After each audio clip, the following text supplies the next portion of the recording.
Video ko yung birthday ng anak ko, yung dibo niya. Masaya, masaya ako guys. Masaya ako. Pero, napalitan din na.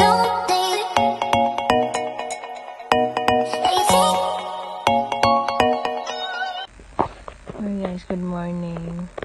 Kumusta ang lahat? Kagigising ko lang guys. Alam niyo ba na may bisita ako? Grabe yan tong bisita ko guys. Mahal na mahal niya ako. Tingnan nyo guys. Tcharan! Alam niyo kung anong gusto niyo? Hingin siya ng pagkain niya. You want food? May muta ka eh. May muta pa siya guys. May muta pa siya dito. Ay, ang oras is alas 8 ng umaga. Natulog ako kagabi, alas 2 na ng kagabi, kanina umaga din ako natulog, alas 2 kasi nagantay pa ako ng order ng pagkain ng dalaga, tapos hindi pa dumating. Natulog na lang ako guys, hindi pa alam kung siya ang kumuha sa pagkain niya. So sa wakas 10 days na lang matatapos na din yung Ramadan at makapahinga na din, makatulog na din ng maaga kasi pag sa normal day natutulog kami ng alas 9:30, alas 10, pumapasok kami sa room niyan. Pumapasok kami sa room pero hindi pa natutulog, nagdudot-dot. Pero iba talaga yung wala kang ginagawa guys, na yung nakahiga ka lang tapos hindi ka pa natutulog. Kasi kung meron kang inaantay tapos yung may ginagawa ka, kaya pagod na pagod yung katawan mo, diba? So salamat kay Lord at ayan, binigyan pa kami ng malakas na pangangatawan araw-araw guys. So ayan, bigyan muna natin ng pagkain yung pusa natin. Oh, so, tara na, go. Yala. Naiintindihan niya yan. Bigyan ko muna ng ng pagkain niya guys, ha? Tara. Go there.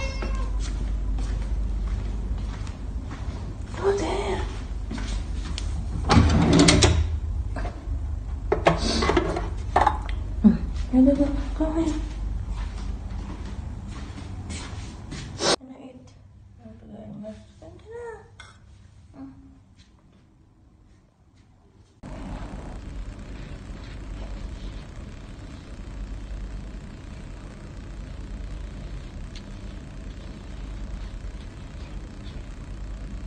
Tapos na tayong nakaligo guys.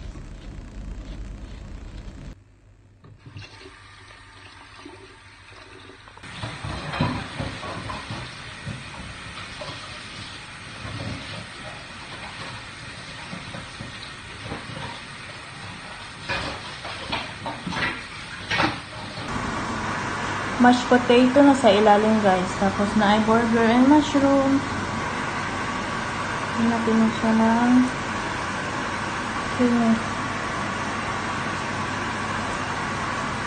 Taghanap kayo kung sauce ba? Ibabot na kung isa ka pa buing. Tama na ba? Para sa kuan. Maneho.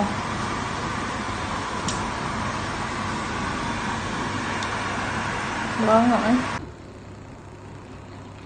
Nag-ano tayo guys, gawa tayo ng kusa, tapos lagyan natin ng ground beef dito sa ilalim.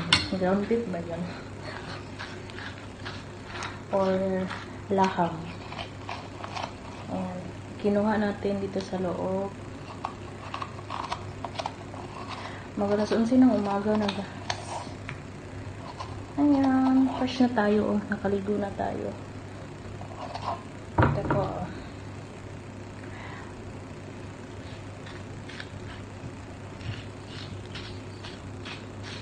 Bilisan natin kasi marami pa akong gagawin.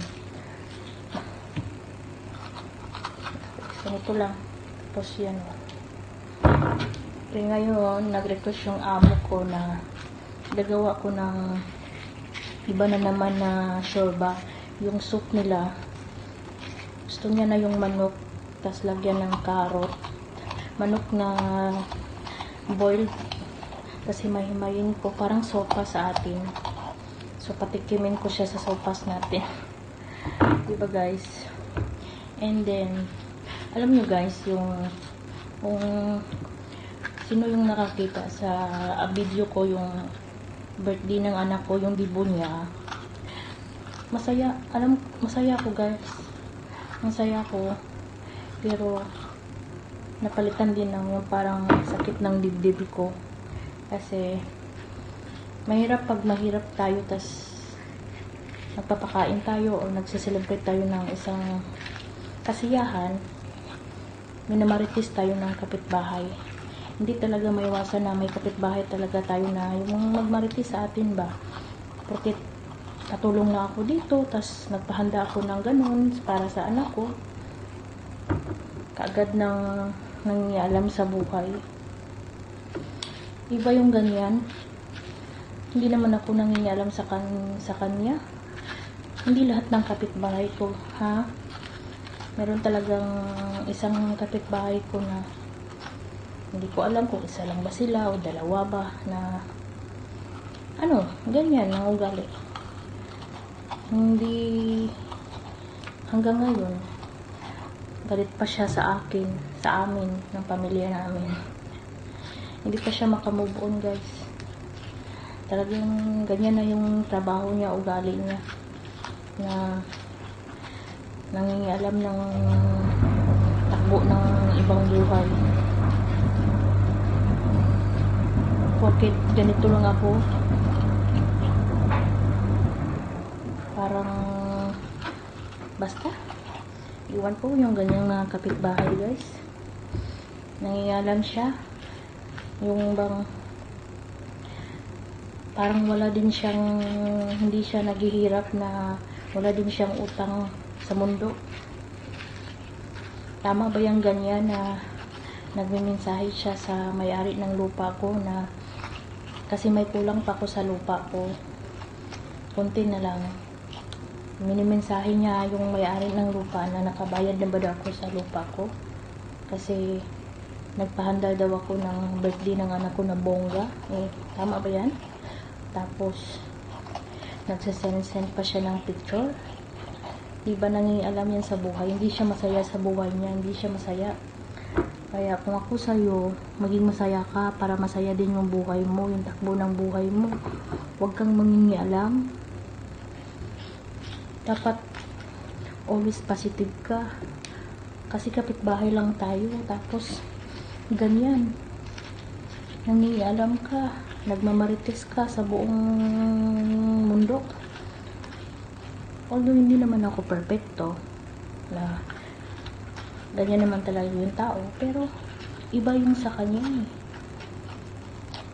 Lalo na pag may handaan, parang di na daw niya yung mga kapitbahay namin na naghahanda. Hindi na lang siya tumitingin or makikinig. Para yung makahuman ka sa pag-eskwela o mag-successful ka to. Happy birthday, Tal. May this milestone year bring you strength, courage, and determination to chase your dreams and conquer the world. May your birthday be a turning point in a future filled with love, happiness, and success. Stay pretty, kind, pure, and humble, and healthy, and loving. My wish for you that you will mold into the woman that God wants you to be. May your special day be wonderful as you are.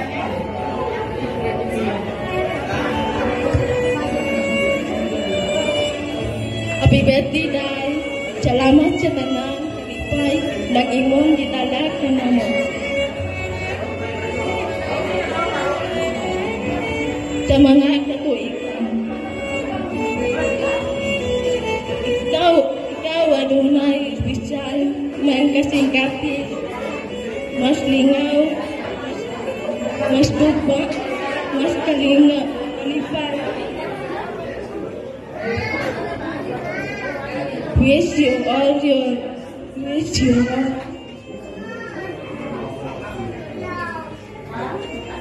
Birthday, your evening. Have a nice time. Thank you, happy birthday, Dad.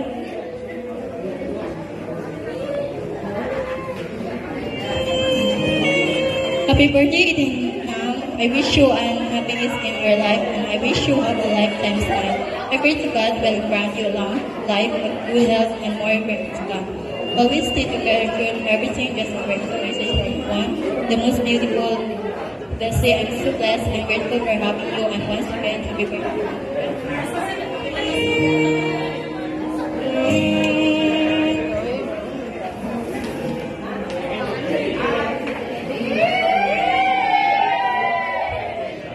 Belated happy birthday, Day. Sorry, nandito ka may tungod ka. Daghan ko ba hinimula? O, salamat, Day, nga. Nyapot ka. Anong adlawa? O, mayo pang lawat. O, gatagatag. Dagang mga katuigan lang. Away katapusan. O, inaot, Day, nga. Pag malampuson ka sa imong pag-eskwela, kaya ang imong inahanday, nanigkamot, luha. Day, o kami nga, wayang gantos, Day, singot, yang gagwanta. Ano na, makalampus ka sa mga pangarap ko. Inaot ang tangat, diling ka, magdaling kami niyo, Day, natin na pa kay uyang. Inaot nga, nanigkamot yung ka nga, mahuman ka, Day. Kay mong inahan, single parent, naningkamot, was layo, nagantos. Kay ang kamingaw na itong pamilya. Day, o, mangayong kaspino, pasalamat. Nag-ihatagan ka, dagang katuigan, nga mayong panglawas. Sa imong pinabuhi. Day, o, kami nga imong lolo nga nakatimang, sugat sa imong pagkagamay, pagkawasa. Ang sa imong inahan, kami nagalaga ni mo. Ang imong inahan, nagsuporta kanimo. Mga na imong unanaon, ang imong inahan, una-una, nga masakitan siya, nakadungog, historia, at sinimayo, inanglan nga magkatmo na kakaroon. Na ikay katko na kasi magpangitaroon. Okay na, dahil dagang historia, kay basi, malunod na sa akong luha. Belated happy birthday. Salamat. O kanadong tanan din eh.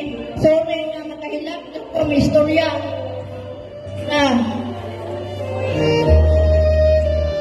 Grabe no, emotional kayo sa tanan ng tandok sa message ni Lola Dita. Pero dito ako nagkatawa sa mga amiga. Kay abi kong more laag ko ka, more marites ko ka, hindi ay. So, please stand, Crystal May, then blow the candle.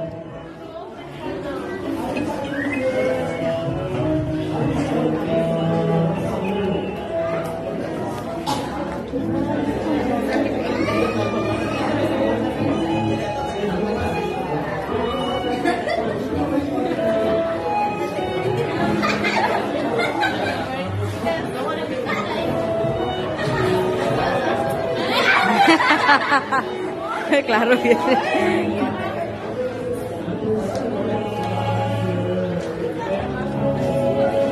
Clap your hands.